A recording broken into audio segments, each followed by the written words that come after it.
ఇంతకాలం సుబ్బులు మీ ఇంటి కోడలు అనుకున్నాం. ఇలా మళ్ళీ సంబంధాన్ని వెతకాల్సి వస్తుందని అనుకోలేదు. కామేశ్వరి తన ఆడపడుచుతో చాలా బాధగా చెప్పింది.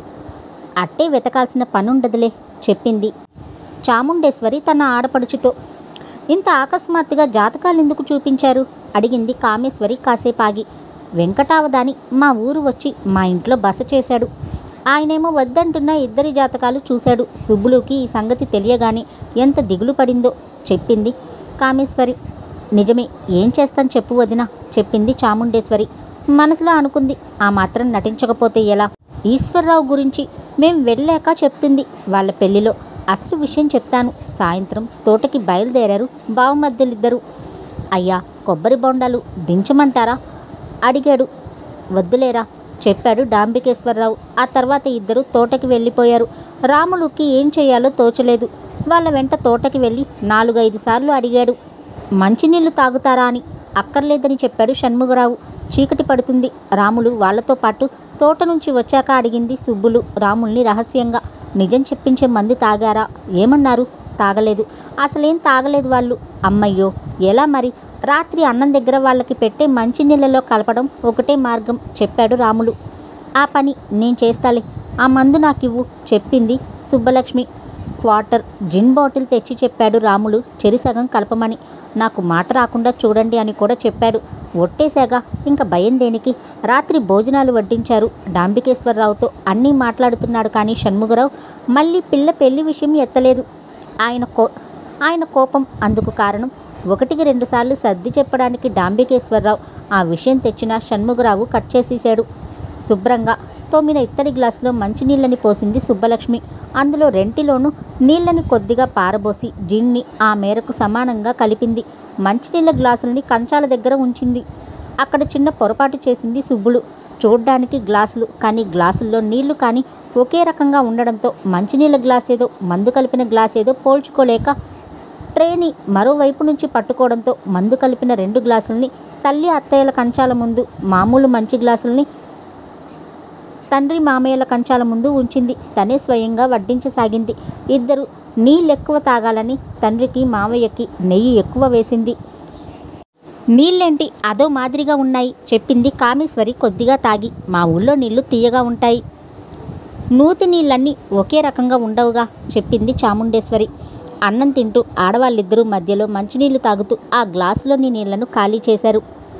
నీళ్లు బాగున్నాయి, కొద్దిగా పొయ్యమ్మా అడిగింది చాముండేశ్వరి సుబ్బలక్ష్మిని. అప్పటికే కామేశ్వరి రక్తంలోకి జిన్ ప్రవేశించి ఒక రకమైన నిర్లక్ష్యం ఆవిడలో పేరుకోసాగింది. అందులో జీవితంలో మొదటిసారి మద్యం తాగడం కాబట్టి చురుగ్గా పనిచేసింది. మహా కొడుకుని కన్నావులేవమ్మా, మా లావు మంచి కొడుకుని. వినాయకం కాకపోతే మరో వినాయకం నా కూతురికి దొరక్కపోడు చెప్పింది కామేశ్వరి. దాదాపు అలాంటి మానసిక స్థితిలో ఉన్న చాముండేశ్వరి వెంటనే సమాధానం చెప్పింది. ఈ పెళ్లి జరిగితే వినాయకం అయ్యేది అదేలేవమ్మా, వినాయకం పని అయిపోతుంది. మొగుళ్ళిద్దరూ వాళ్ళ వంక ఆశ్చర్యంగా చూశారు. ఆ ఇద్దరి మొహాల్లో స్వల్పంగా మత్తు మాటలు తడబడుతున్నాయి. ఆ మార్పుకి ఇద్దరికీ ఆశ్చర్యం వేసింది. ఎందుకయ్యేది అడిగింది కామేశ్వరి. మీ ఇంటి విషయాలు మాకన్నా బయట వాళ్ళకే ఎక్కువ తెలుస్తున్నాయి. నీకసలు బుర్ర లేదు చెప్పింది చాముండేశ్వరి. ఈ ఆడపడుచులంతా ఇంతే, నీకన్నా గట్టి బుర్రే నాది చెప్పింది కామేశ్వరి. ఏమిటది గద్దించాడు షణ్ముగరావు ఇద్దరిని. ఆయన మాటలు వాళ్ళ చెవికెక్కలేదు. నీ కూతురి సంగతి నీకన్నా నాకే బాగా తెలుసు చెప్పింది చాముండేశ్వరి కవ్వింపుగా. ఏం మాట్లాడుతున్నావో అర్థమవుతుందా? డాంబికేశ్వరి తన భార్యని కోప్పడ్డాడు. మీరూరుకోండి, అసలు మా వదినకి ఆడపిల్లని ఎలా పెంచాలో తెలియదు చెప్పింది చాముండేశ్వరి. మరి కాస్త మంచినీళ్లు తాగి. ఎందుకు రాదు కోపంగా అడిగింది కామేశ్వరి. వస్తే పెళ్లికి విజయవాడ పంపించి ఉండేదానివి కాదు. నా ఇష్టం, నా కూతుర్ని కావాలంటే లండన్కి కూడా పంపిస్తాను చెప్పింది కామేశ్వరి. లండనే పంపుకుంటావో గిండనే పంపుకుంటావో కానీ మాకైతే ఒంటరిగా మేమైతే పంపము. నువ్వొట్టి కుళ్ళుబోతువి, నీకు కూతురు లేదని చిన్నప్పటి నుంచి బాధ చెప్పింది కామేశ్వరి. మీరిద్దరూ నోరు మూస్తారా లేదా అరిచాడు షణ్ముగరావు. నోరు ముయ్యన్నయ్య అని చాముండేశ్వరి అంటే నా ఆడపడుచు వ్యవహారంలో మీరేం కల్పించుకోకండి అన్నది కామేశ్వరి. మీ ఇద్దరికీ ఏమైంది అడిగాడు డాంబికేశ్వరరావు ఆ మాటలు అనడానికి వాళ్ళ ధైర్యానికి అబ్బురపడుతూ. మా వినాయకం అదృష్టం వల్ల ఈ పెళ్లి తప్పిపోయింది చెప్పింది చాముండేశ్వరి మత్తుగా జోగుతూ. కాదు, మా సుబ్బులు అదృష్టం. నీలాంటి అత్తగారితో చచ్చే చావు చచ్చేది. జాతకాలు కలవకపోవడంతో దేవుడు దాని నెత్తి మీద ఇంత పాలు గుమ్మరించాడు. జాతకాలు కుదరకపోవడం అబద్ధం. అసలు వెంకటావధాని లేడు, వెంకటప్పయ్య లేడు, చెప్పింది చాముండేశ్వరి. ఇత్తడి గ్లాస్ని నేల మీద టకటకా కొట్టింది కామేశ్వరి. ఇంకాస్త మంచినీళ్ళు కావాలి అన్నట్లుగా. అందులో సుబ్బలక్ష్మి కాస్త నీళ్లు పోసాక చెప్పింది, నాకు ఆ సంగతి ఎప్పుడో తెలుసు. సుబ్బులుని చేసుకోవడం మీకు ఇష్టం లేక ఈ అబద్ధం ఆడారని. అది నా కడుపులో పడకముందే తెలుసు, చెప్పింది కామేశ్వరి. నీవు నోరు మూస్తావా లేక 4 తగిలించమంటావా? అరిచాడు డాంబికేశ్వరరావు కంచంలో చేతులు కడుక్కొని లేస్తూ. మీరు 4 తగిలిస్తే నేను మీకు చెప్పకుండా ఓ రోజు అన్నంలో ఎలుకల మందు కలిపి వండుతాను, అరిచింది చాముండేశ్వరి. వీళ్ళిద్దరికీ ఏదో దయ్యం పట్టింది, చెప్పాడు డాంబికేశ్వరరావు తన భార్య మాటలకి నిర్ఘాంతపోయి. జాతకాలు కుదరకపోవడం అబద్ధం అన్నావు, మరసలు కారణమేంటి? అడిగాడు షణ్ముగరావు తన చెల్లెల్ని. మీ సుబ్బులునే చెప్పమను. నాకేం తెలుసు? అడిగింది సుబ్బలక్ష్మి. లేస్తున్నాను, హెచ్చరించాడు డాంబికేశ్వరరావు. ఎంత నంగనాచి తుంగబుర్రవే! ఈశ్వరరావుని ప్రేమించి అతని చేత మాకు వినాయకానికి ఉత్తరాలు రాయించి ఏం తెలియనట్లు నాకేం తెలుసు అంటావా? షణ్ముగరావు మొహం ఆ మాటలు వినగానే పాలిపోయింది. ఏంటి? అడిగాడు వణుకుతున్న పెదాలతో. ఏంటేంటి? నీ కూతుర్ని అడుగు, తండ్రిలాగే నిశ్చేష్టురాలైన సుబ్బలక్ష్మి ఆలస్యంగా తేరుకుని చెప్పింది. అత్తయ్య అబద్ధమాడుతోంది నాన్న. నేను ఏ ఈశ్వరరావుని ప్రేమించలేదు. అలా గడ్డి పెట్టవేం? సంతోషిస్తాను. ఆడపడుచులంతా అబద్ధాల కోరులే, చిన్నప్పటి నుంచి చూస్తున్నానుగా, చెప్పింది కామేశ్వరి. నాకు ఇంకాస్త మంచినీళ్ళు, చెప్పింది చాముండేశ్వరి. అసలేమైంది వీళ్ళిద్దరికీ? ఏదో అయింది, చెప్పాడు డాంబికేశ్వరరావు. నీ భార్య చెప్పేదంతా నిజమేనా? అడిగాడు షణ్ముగరావు ఉగ్రంగా. కొంతదాకా నిజమే అనుకో.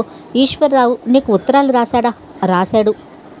ఏమని? తను సుబ్బుల్ని ప్రేమిస్తున్నాననేగా. అచ్చం అలాగే రాశారు, చెప్పింది చాముండేశ్వరి. ఆ విషయం వినాయకానికి కూడా రాశాడు, చెప్పాడు డాంబికేశ్వరరావు. ఇక దాచి లాభం లేదని నేను నమ్మను, చెప్పాడు షణ్ముగరావు తన కోపాన్ని కంట్రోల్ చేసుకుంటూ. ఆ ఉత్తరాల్లో ఆ ఫోటో చూపించండి, అవసరం వస్తే చూపించచ్చని తెచ్చాం కదా, చాముండేశ్వరి భర్తతో చెప్పింది. నీవు నోరెత్తితే చంపేస్తాను, అరిచింది కామేశ్వరి చాముండేశ్వరి మీద. వెంటనే చాముండేశ్వరి మాట్లాడకుండా తన కంచం ఎత్తి అందులో ఉన్న అన్నమంతా కామేశ్వరి నెత్తి మీద కుమ్మరించింది.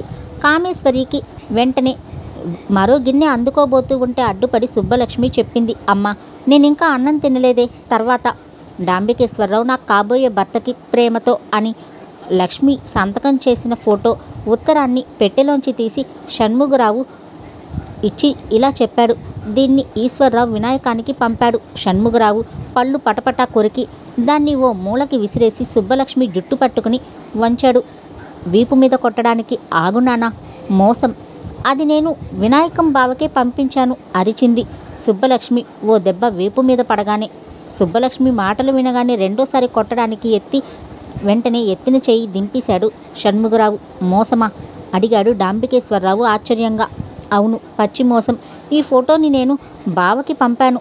మా పెళ్ళికి తాంబూలాలు పుచ్చుకుంటారని తెలియగానే ఈశ్వరరావుకి పంపలేదు. దీన్ని బావకి ఈశ్వరరావు పంపడం అబద్ధం, గబగబా చెప్పింది సుబ్బలక్ష్మి. ఈశ్వరరావుకి ఇలాంటి ఫోటో పంపానేమో, ఇది బావకి పంపించిందేనా? సరిగ్గా చూడు, అపనమ్మకంగా చూస్తూ అడిగింది చాముండేశ్వరి. కామేశ్వరి ఓ మూల ఇదేం తనకి పట్టనట్లు కూర్చుని 13వ ఎక్కాన్ని వెనుక నుంచి ముందుకి వల్లెవేస్తుంది. అన్ని తప్పులతో జిన్ ప్రభావం ఆవిడ మీద తీవ్రంగా ఉండడంతో. అసలు నేను పంపించింది ఒకటే ఫోటో, అది బావకే. ఈశ్వరరావుకి కానే కాదు, రోషంగా చెప్పింది సుబ్బలక్ష్మి. అసలు ఎవరి ఈశ్వరరావు? అడిగాడు షణ్ముగరావు. పోయినసారి నేను విజయవాడ పెద్దనాన్న మనవరాలి పెళ్లికి వెళ్ళినప్పుడు విడిది తీసుకున్న ఇంట్లో ఉండేవాడు. అతనికి నీకు పరిచయం ఎలా అయింది? అడిగింది చాముండేశ్వరి. జిన్ ప్రభావం అప్పుడప్పుడే ఆవిడలో పోతుంది. పరిచయమా పాడా? ఆయన ఆ ఇంటి ఓనర్, వయసు 60 పైనే. 60 పైబడ్డవాడితో నీవు ప్రేమ పెళ్లి తనువులు కలవడం? ఆశ్చర్యపోయాడు డాంబికేశ్వరరావు. ఇదంతా అబద్ధం. కావాలంటే విజయవాడ పూర్ణానందపేట వెళ్ళి ఆయన్ని కలిసి మాట్లాడిరండి. ఆయన భార్య సులక్షణంగా బ్రతికి ఉంది, చెప్పింది సుబ్బలక్ష్మి కోపంగా. మరైతే నాకొచ్చిన ఉత్తరం? అడిగాడు డాంబికేశ్వరరావు.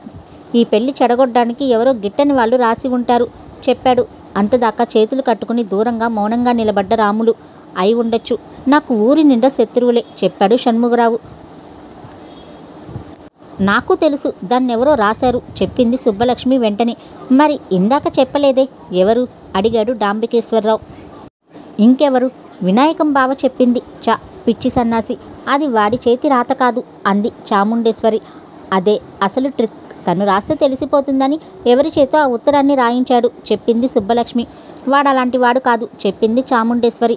లేకపోతే ఈశ్వర్రావు పేరు ఎందుకు ఉపయోగిస్తాడు? ఓ పాత ఉత్తరంలో నేను తమాషాకి విజయవాడలోని ఈశ్వర్రావుని పెళ్లి చేసుకుంటా జాగ్రత్త అని బెదిరించడానికి రాశాను.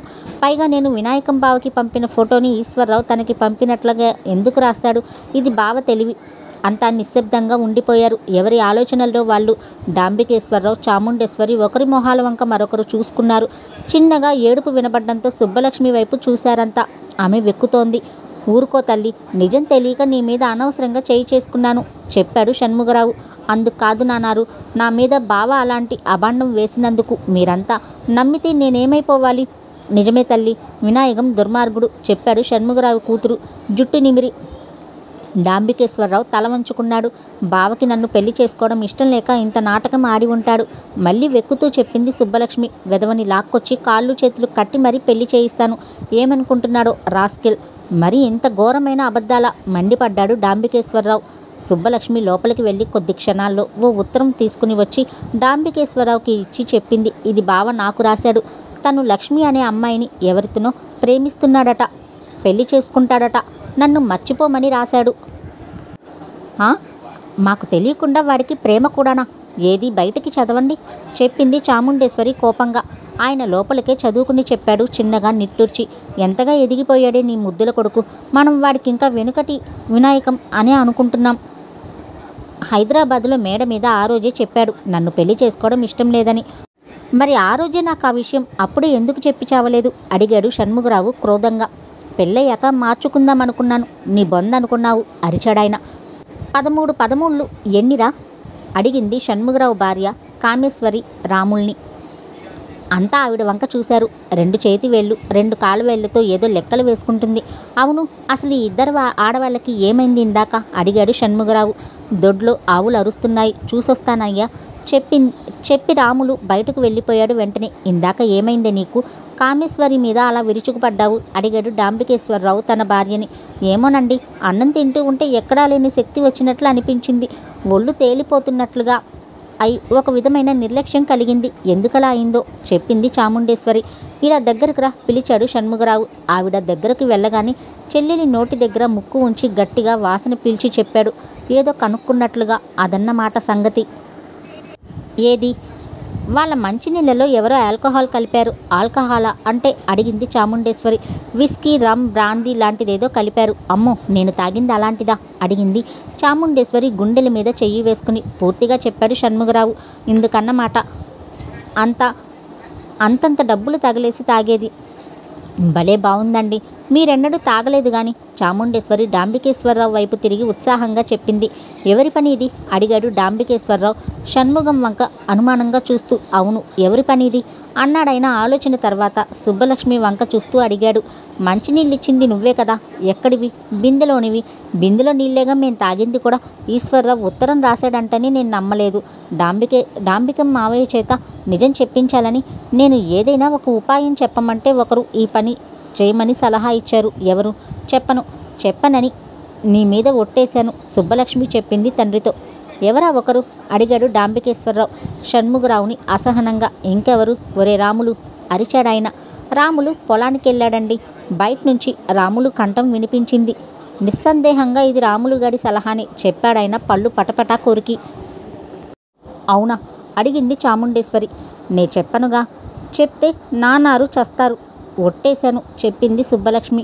రాములు పని త్వరగా నేను చేస్తాను, కానీ ఈ రభస వల్ల ఏ తర్వాత తేలిందేంటి అంటే వినాయకానికి సుబ్బలక్ష్మిని పెళ్లి చేసుకోవడానికి వీల్లేదని చిన్నగా నిట్టూర్చి చెప్పాడు షణ్ముగరావు.